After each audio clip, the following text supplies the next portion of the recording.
Olá a todos, sejam bem-vindos a mais um Geração Espírita Z, mais uma vez aqui dentro do SEIC, do nosso Seminário da Juventude.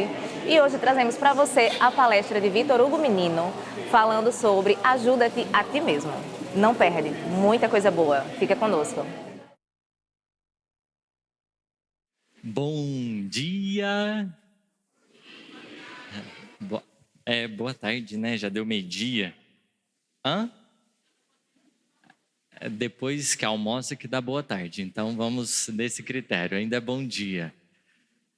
Quando eu estava no pré-vestibular, o professor de biologia, ele era muito empolgado. E ele estava lá, briófita, pteridófita, e aquele angiospermas e tudo mais. Credo, caiu algum trem lá. Tá todo mundo bem? Aí ele estava todo empolgado na fala dele, aquela coisa. Aí de repente ele parava do nada e falava assim: cumprimenta o colega do lado. Vamos fazer um momento social aqui. Cumprimenta a pessoa que está do lado, dá um bom dia. Isso. Às vezes é uma pessoa que é da sua família, você não cumprimentou hoje, né? Faz parte, você já amanhece assim feliz, contente.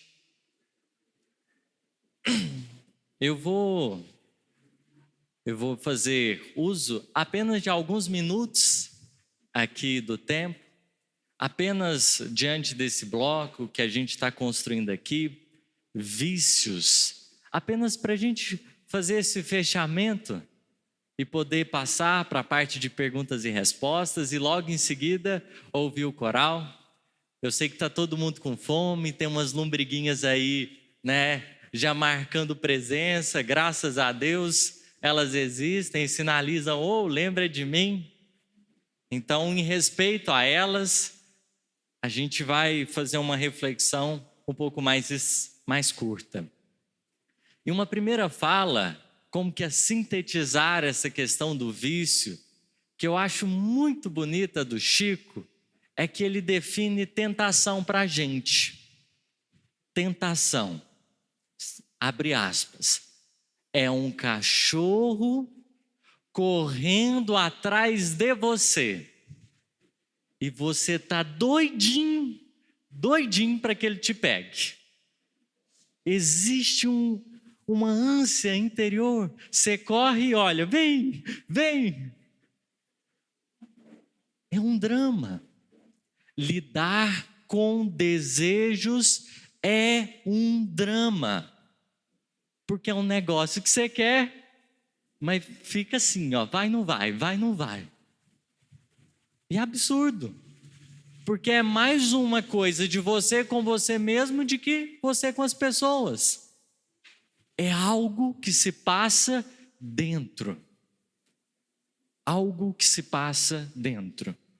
E existe para nós duas palavrinhas boas: desejo e vontade. Pensa num carro. O que seria o desejo, o que seria a vontade? Normalmente a gente associa vontade a acelerador. Vontade, acelerador. Só que Emmanuel constrói uma outra perspectiva de vontade. Vontade é gerente. O que gerente faz?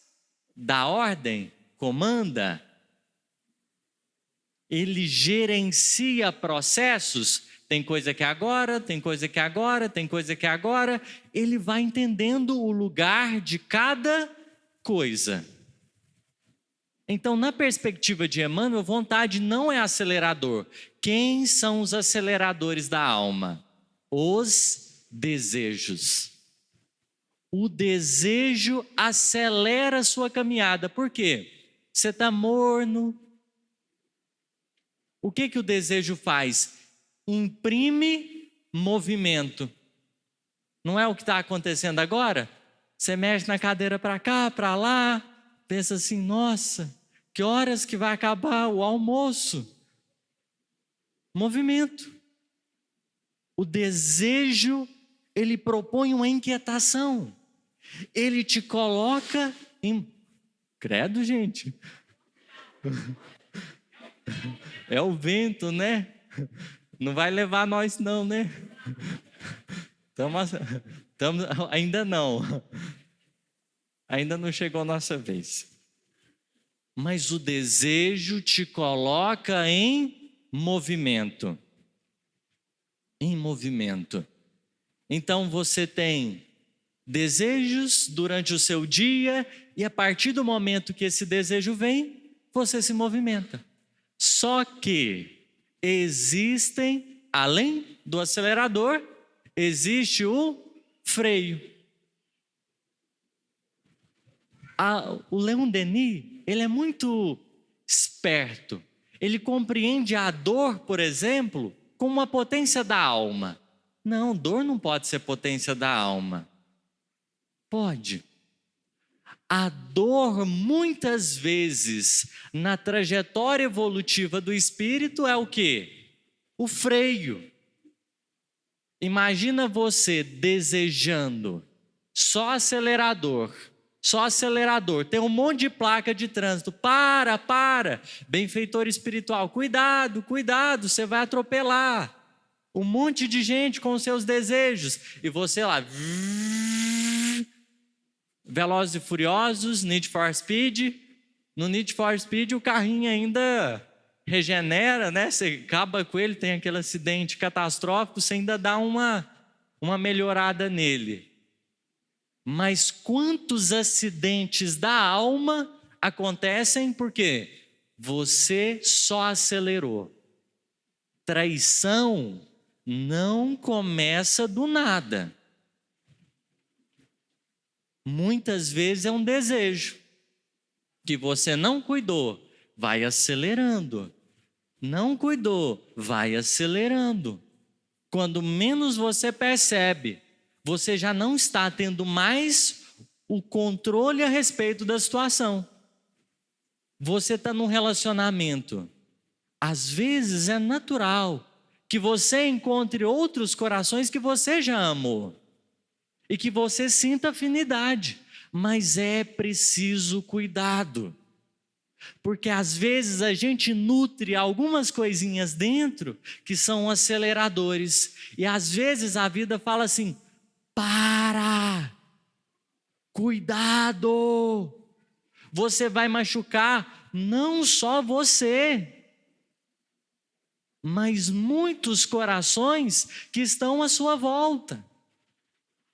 Desejo. E às vezes são dores muito profundas que faz a gente parar e refletir. Olha onde isso me levou. Olha o que causou. A pessoa que trai começa na mensagem. Na verdade, antes da mensagem tem um pensamento. Olhou. Aí gerou interesse, aí o interesse começa. Uma medida daqui, dali, e as coisas acontecem. Espírita trai? Nunca. Nem pensamento. Nunca aconteceu isso com a gente. A responsabilidade afetiva, seja no campo da heterossexualidade, homossexualidade, todas as diversas expressões do ser, como foi muito bem falado, pedem dignidade. E a gente precisa aprender não só acelerador, porque acelerador a gente é craque. Qual de nós não deseja? Qual de nós não procura alimentar desejos? É natural, mas a gente precisa aprender a acelerar o freio, não só o freio da dor, que vem para nos devolver de novo o controle da circunstância, não só esse freio, mas é justo que nós nos habilitemos a um outro tipo de freio, que parte da consciência. O carro não precisa parar. ele só precisa se adequar à velocidade. Você não vai deixar de olhar para as pessoas e achar a gente bonita, e olhar e falar, nossa, esse corpo aqui foi esculpido, meu Deus, muito bonito. Mas você aprende a dignificar o teu olhar, para que ele não se perca, e você comece a nutrir uma situação insustentável, e principalmente a gente na condição de espíritos encarnado no corpo, né, masculino, propriamente dito, a gente precisa ficar mais atento. O problema não é a roupa da mulher. O problema não é a roupa da mulher. Ela tem a liberdade do corpo, que precisa ser dignificada. O problema é que a gente, às vezes, e aí me colocando nesse conjunto, às vezes a gente se esquece de educar o olhar. Jesus chama a atenção para o olhar, porque é a candeia do corpo. Se os teus olhos forem bons, todo o teu corpo terá luz. A mensagem do ajuda-te, ela nos convoca para uma profunda análise de nós mesmos. E é preciso coragem e honestidade para reconhecer, olha, quando é esse tipo de desejo, eu estou com dificuldade. Tem muita gente que começa a comer e não para, parece uma taiadeira. O negócio vai, e vai, e vai. Aí tem o estômago depois, que lembra, amiguinho, você ultrapassou os limites. Aí vem uma gastrite. Eu tive uma época muito grande que eu comia em exagero, não tinha medida, processo obsessivo grave. Aí o que acontece? Agora eu comi só salada de fruta, é claro, tinha um leite condensado ali, né? Mas tem que ter o equilíbrio, porque uma coisa é saudável demais e pelo menos uma coisinha que prejudica para encontrar a medida. Mas hoje eu comi só uma tapioca e uma salada de fruta e eu já senti refluxo. Eu falei, gente, calma lá. Mas aqui é como se fosse uma memória interna falando assim, olha, você não soube se educar. Agora, vamos aprender a lembrar da lição todas as vezes que você for comer. Não precisava. Era só ter compreendido freio, acelerador na medida certa. Mas eu vou me expor aqui em uma outra questão. E aí eu já encerro para a gente passar por perguntas e respostas. Mas lidar com eu chamo de meninas energias sexuais. Lidar com a energia sexual, para mim é um desafio. E eu me reconheço como uma criança nessa lição. Eu vou me expor aqui. Está gravando? Está tudo bem, faz parte. Como se diz Paulo, me gloriarei nas minhas fraquezas, lembrando-me sempre do espinho na carne. Porque é esse que me fala da bondade de Deus, que mesmo eu estando tão frágil, muitas vezes, permanece a envolver o meu coração, a me chamar para a vida mais alta. Mas teve um dia que essas energias sexuais, elas estavam bastante evidentes em mim. Estava um fogo interior. Desculpa a expressão. E eu percebi isso. Eu falei, gente, o que está acontecendo? Eu preciso entender melhor. E elas estavam pulsando, pulsando, pulsando. Eu ia fazer uma coisa, estava lá, pulsando. Ia fazer outra coisa, estava pulsando. E eu não estava sabendo lidar com aquele negócio. Podia ter influência? Podia. Mas eu me reconheço como aluno nessa escola. E eu preciso ficar muito atento. Muito atento.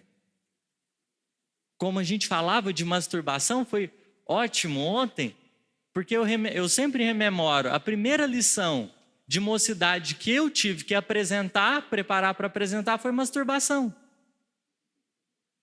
Aí pensa, eu tinha uns 14, 13 anos, mas foi um dos momentos que eu senti a presença divina. Era um recado divino. Cuidado com como você vai conduzir as suas energias. E é natural, porque elas vêm. O que você vai fazer? Como que você vai conduzir?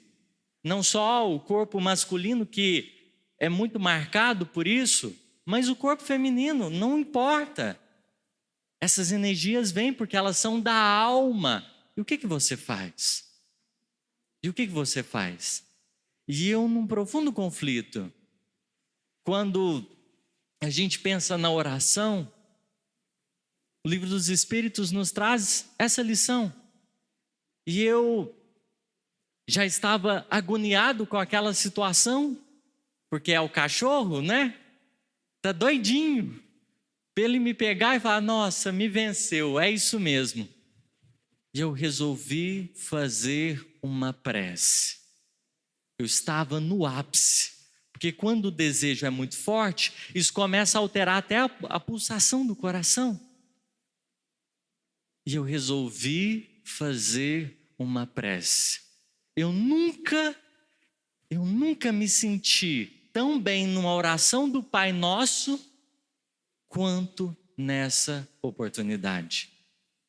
Na hora que eu comecei a orar e que eu comecei a prestar atenção em cada palavrinha que ali estava escrito, como se uma força interior acerenasse o meu coração e de dentro para fora aquelas circunstância interna se aquietasse. Naquele instante eu aprendi a alegria da prece. Num trânsito interno difícil, porque eu não sei o desejo de vocês. E a gente às vezes pode ter vergonha de contar os nossos desejos, de falar deles, porque é difícil. Você expor uma parte, você pensa: nossa, eu vou ser muito julgado. E pode ser que já não estou olhando para a carinha de vocês, mas tem gente que já esteja me julgando aí. Faz parte. E eu vou aceitar. Como se diz Pedro quando ele errou: me submeto ao julgamento de cada um de vocês, pedindo a Deus que submetamos-nos todos ao julgamento divino, porque estamos todos debaixo de mesma lei. E é na nossa humanidade que a gente vai aprendendo a grandeza. É reconhecendo a nossa fragilidade. Ajudarmos-nos a nós mesmos pede reconhecimento de fragilidade. Porque os maiores discípulos de Jesus, como Pedro, ele teve a sua maior queda no momento que ele achou que não ia cair. No momento que ele achou que não ia falhar. Se você reconhece que tem um tema da sua existência que é mais difícil, não brinca com ele. Se é o poder, se é o dinheiro. Porque muitas vezes nós podemos estar sujeitos a experiências e essas experiências nos ensinar uma outra face. O Cristo não nos aguarda muitas vezes na feição do herói que se vence em todas as batalhas, mas na feição do coração que reconhece: olha, essa lição aqui é difícil e eu vou estar disposto a aprender sempre, acertando cada vez mais, errando cada vez menos, para que a divina humildade nos ilumine o espírito na nossa trajetória. Obrigado pela paciência e pela misericórdia.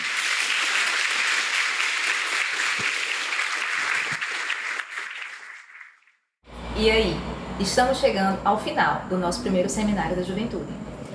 Na próxima semana, nós traremos uma roda de perguntas e respostas que fechou o nosso ciclo de seminários, com perguntas feitas direcionadas aos nossos palestrantes, todos eles abordando as temáticas que foram faladas aqui. Então traremos Luana, Marcos, Vitor Hugo, Gonçalo e Gustavo para responder as perguntas da plateia. Fica com a gente, não perde!